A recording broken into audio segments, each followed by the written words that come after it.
Good evening, everyone. Welcome to For Jasper TV. And we're sitting here over at Thie's Restaurant and Bar in the middle of beautiful Port St. Lucie, Florida. This evening, we're going to have a conversation with someone that is what I describe as a mover and shaker. And I believe that having the conversation with him, there is a wealth of information that he's able to share that hopefully can inspire us all. I have here with me Mr. Paul Barthole. Paul, welcome to For Jasper TV.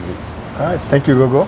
And thank you for taking the time to talk to us and share with us some of the things that you've been moving and shaking. Well, I thank you. Thank you for having me. I'm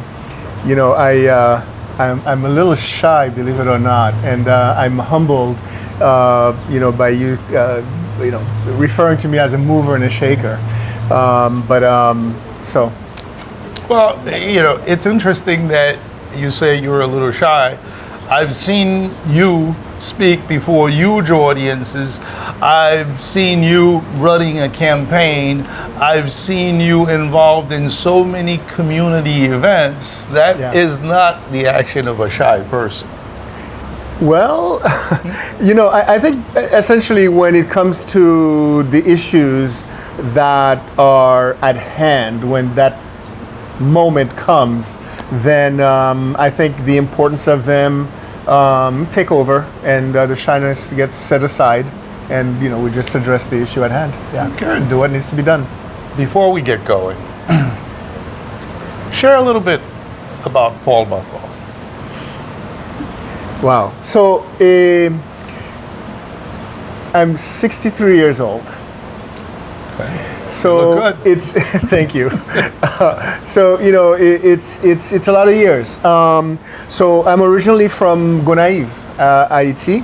Et Gonaïves, c'est mon qui très fier. Yes. Okay. We know that. Et nous comme ça, et our roots go deep. Right. Go deep to pre-revolution Haiti. People probably should know that you and I share a last name. Yes, we do. And that we are descendants of Toussaint Louverture. Yes, we are. The genealogical tree speaks to that, and we're proud of it, right? Yes, absolutely. Right. Absolutely. So on my father's side, they came from France, went to Les Cayes, and I believe there were two brothers. One, and then from Les Cayes, one of them went to Gonaïves, and so that branch. And so there, he was an attorney in Haiti and a business person. With Duvalier coming into power around 66 or so, they left. They went to New York. Mm-hmm. 5 years later, they sent for us. And so I grew up in New York till I was about 19 when from a little bit too much partying at Queens College, I decided I need to get out of town. Right? Play low for a while. I need to get out of town because,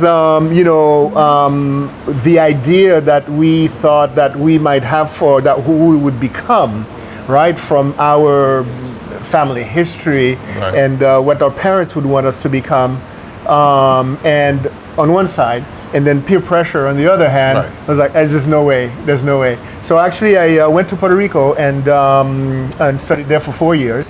And after graduation, I went back to New York, worked at the Bank of New York for a short time, but young man, wearing my shades and going through the World Trade Center and enjoying all the concerts in Manhattan on a Friday afternoon, right, beautiful life, and commuting back to Queens to my parents' house. I got married while I was in Puerto Rico, had my first child, and so he was born there, and then I worked for a couple of other multinational companies, but the family, we were separated and we wanted to get that is separated geographically. Right. And so we needed to get it back together. And one day I visited Miami, my cousin, who, of course, you know, and February in Florida. That'll get you every time. Sunny day. It's like, this is heaven. It's paradise. And so I said, hey, you know, honey, you got to come see this. And 5 months later, July of '87, we moved to Florida, to Miami, West Kendall. Correct. And I've lived there since then. Had two more children. So around 1992, with the first Bush recession, Right. I decided to open my own business, and went part-time in '92, full-time in '94, and actually, so it was an accounting and tax practice, and sold it in 2009. About 3 years later, started again, and I'm still doing that today. So, on the one hand, right, that's kind of the broad brush. So, you know, business is my family and business is my profession. That's what I do. Right.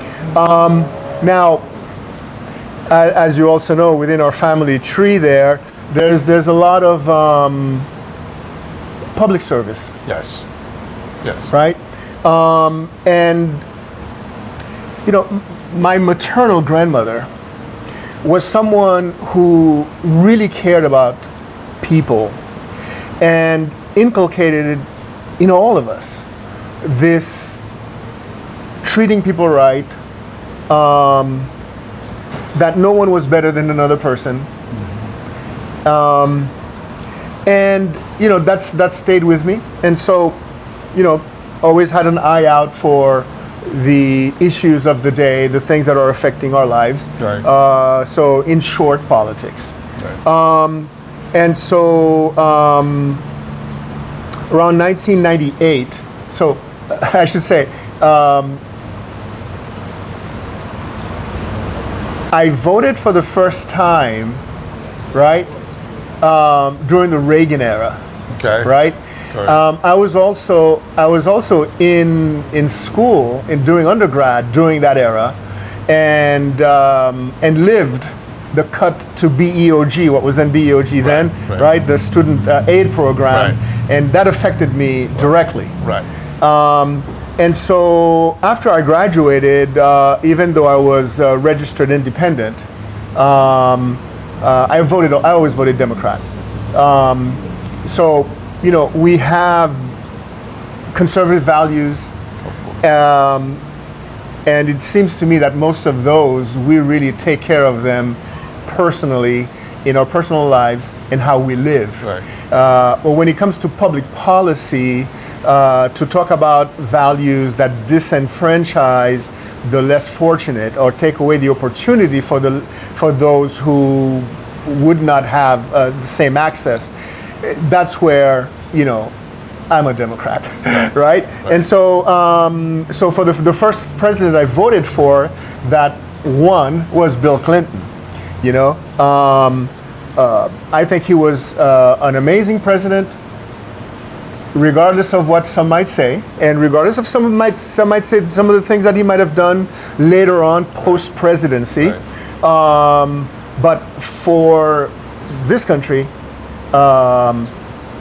during his presidency, I think for this country and the world, you know, he was a great president. So in around 1998, when I saw that Al Gore was losing to George W., I got off the proverbial couch and went out and volunteered, you know, making phone calls and met a bunch of people and became active. And so this was in Miami-Dade.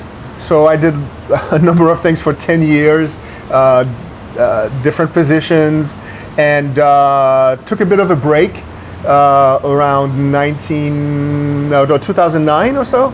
And then, well, a couple of years ago, I moved to Port St. Lucie. New area for me, right? Really didn't know the community who lived here.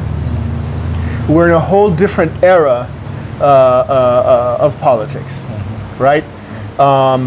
Where it would seem that our very physical safety could be in jeopardy at any moment because of certain people that now feel empowered to do certain things, to engage in certain behaviors that previously were considered a no-no, were frowned upon. Right? Now it would seem that, and we've seen examples of people who've gotten violent, who've done acts, and get away with it. So, here I am after all this, time, all this history, and I have to be concerned that if I'm going to get in a car and travel through the states, that I might get pulled over and be sent somewhere. I'm concerned about that.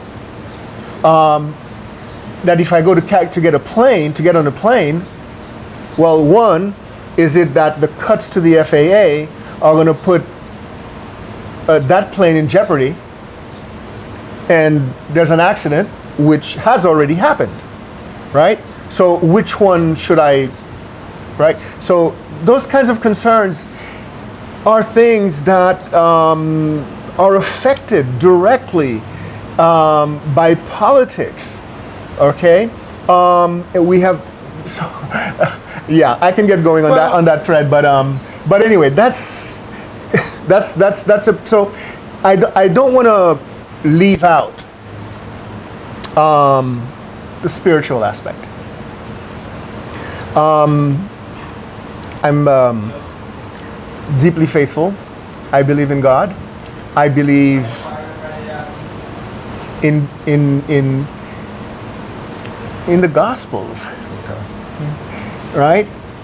And now we have also the situation where people would take that and use it to clobber people down.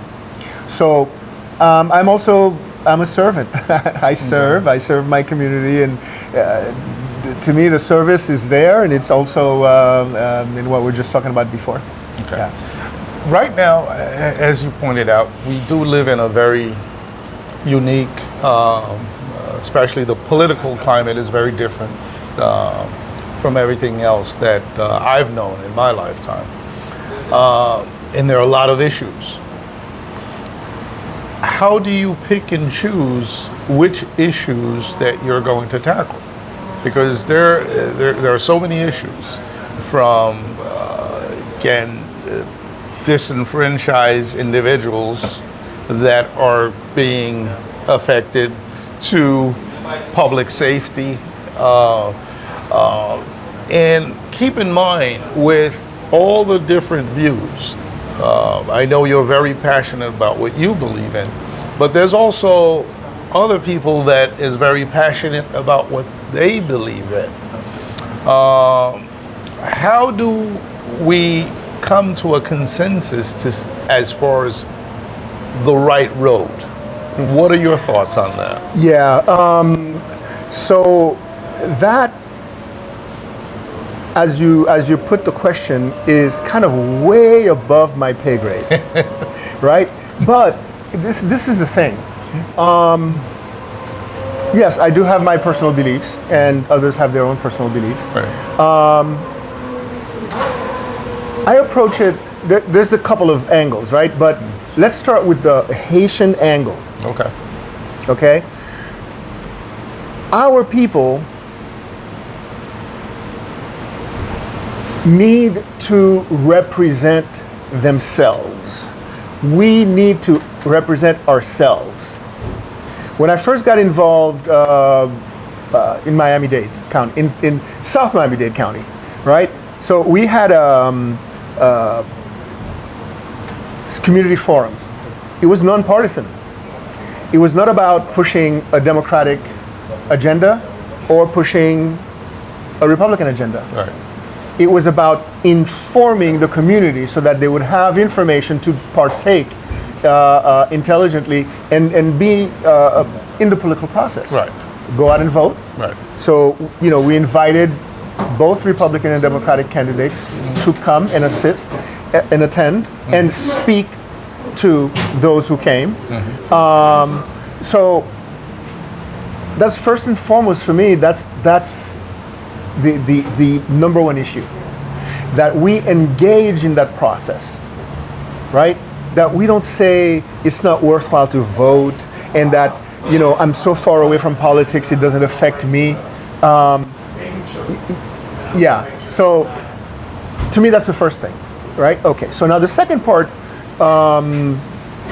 which is the issues, I don't really have to pick the issues. I'm about really helping people become a part of the system, joining, right?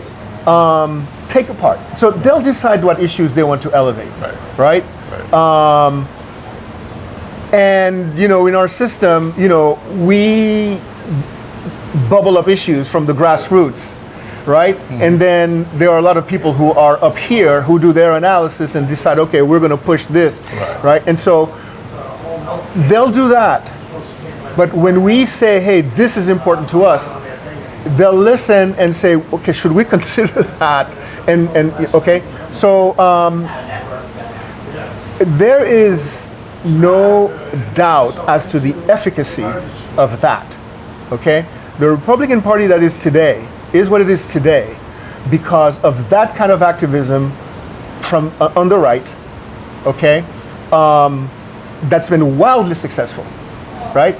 Perhaps too successful for their own good, I would argue.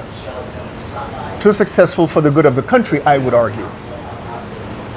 That's an interesting point you make. And I'm going to keep going that route. When you make a statement, too successful for their own good or too successful for the country, please elaborate. Well, so what has made this country successful? My view politically, okay, the Constitution, two-party system, right? Where there's healthy competition for the voters, right? So let's take one example, gerrymandering. Okay, so they will say that, oh, the Democrats did do it too, or they did it too. Well, I would argue that there was enough of a balance where voters chose their representatives who would represent them, as opposed to the system that we have now, where the representatives are choosing their voters because the districts, the voting districts are shaped such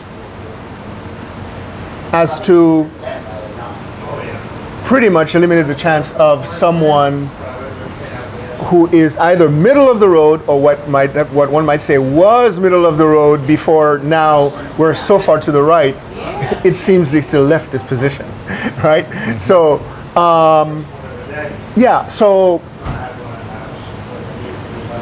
you add the decisions affecting money in politics, and now what you have is even the Republicans are afraid of losing their seats because they will get they will get primaried because those districts have gone so far to the right that, you know, Reagan's Republican Party is no longer, right? So those people who were considered right of center are now considered center by some of these, those who are now further to their right, right? And so you have a situation now where there is so much money in politics that the president, right, can threaten a member of Congress that he will arrest him. Okay? He can threaten a judge that he will arrest him or her. He already has arrested judges. So we got to really understand that where we are now, some of the things that you and I and some of older than us and some younger, that Duvalier was doing in Haiti, right, are already happening under this, right? So some people say, okay, he says it. It doesn't matter. Okay, governing by tweet, right? And yet, people have to respond, right? The system has to respond. And so, you know, I just think we're in a very dangerous situation right now,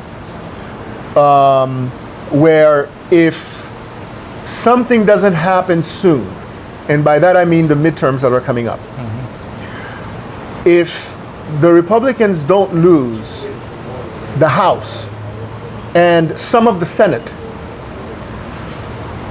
they will feel, the Republican elected officials will feel that they have to continue to succumb to their leader and do whatever he wants. So I just think that for those of us who left a system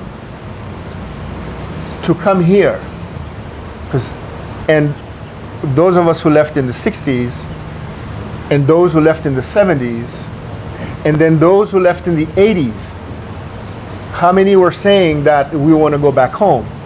But we just couldn't, because it just kept getting worse. Then came the 90s, and the 2000s, and the 2010s. People who never, ever in their lives ever intended to leave the country have found that they have no choice. And until very recently, we see the kind of disaster that's going on there. Now, it'd be great. As you were talking, my immediate question that I wanted to kind of throw back at you. In your view, is there any way that, because the country has taken the direction that it's taken because the majority says, hey, this is who we want. Now, part of the reasoning that, hey, we there's too much corruption, too much overspending, too much this to that. Is there any possibility that some good can come out of this? Well, let me tell you, based on your opinion. This is where faith comes in, right? Because faith basically means that you just keep on going because you have faith that it's going to get better. Right. Right? The people of Haiti are still there today because they have faith. They believe in God. They have hope. They say we're resilient, right? We're resilient. We have faith, you know? So whether is there a possibility that some good will come out of it? We hope so. We pray so. We pray so. You know, every time. One of the things sorry to cut you off, but one of the things that I've observed with you is that you're participating. You have not been sitting on the sideline. You left Miami, you came up to Port St. Lucie, and you're participating. So within you, I know there's a drive, there's a will, as you say, to serve. What are your immediate plans as far as? So to continue to organize, to continue to give information, to continue to try to get the word out to those who perhaps are misunderstanding, to hopefully, get a word to their ears so that maybe they will understand better. Look, one of the biggest challenges of our time is the stratifying of media. Newt Gingrich opened up the airs, the broadcast airs, to people who were not born in this country, with Rupert Murdoch. Okay, that was a major feature. Fisher, am I saying that right? Feature of the media. Now, before him, there was something called Equal Time, right? You had fewer outlets, But so whenever someone of one a party or perspective went on a show, there was someone of the other to count. And it was civil. Right. It was a civil debate. Right. That turned into a whole other thing. Once you had CNN and you had all different kinds of channels. Right. But right now you've got Fox, you've got Newsmax. How many outlets that are owned by people with big money who don't care about democracy? So if we just look at the democratic part of it, right? What is democracy? One vote, one person? Well, how much of the population has a lot of money versus how much does not, right? So if you've got 50 to 60% of the population that is, I don't know, $100,000 or less earning, and then you've got another 20%, help me with the math now, so 60, I said 60, so, and let's say you have another 20, that's between that and, I don't know, 200, whatever, 300, and then you've got another 10% or 15%, and then you've got a 1 or 2% that's okay? Right. So just one vote, one person does not serve those who have all that amount of money.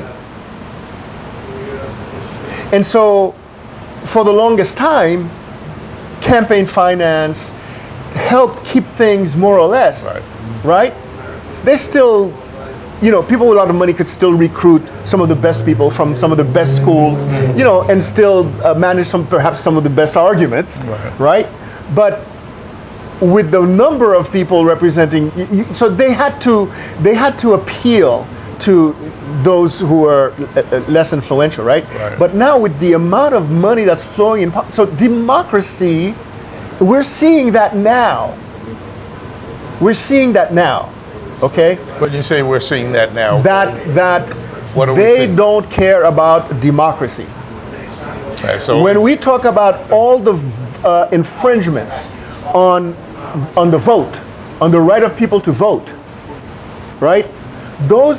And this is not new, right? We had Jim Crow, right? It took the Civil Rights Act of 1964 to get a semblance of balance, right? So we're talking about what, 60? 80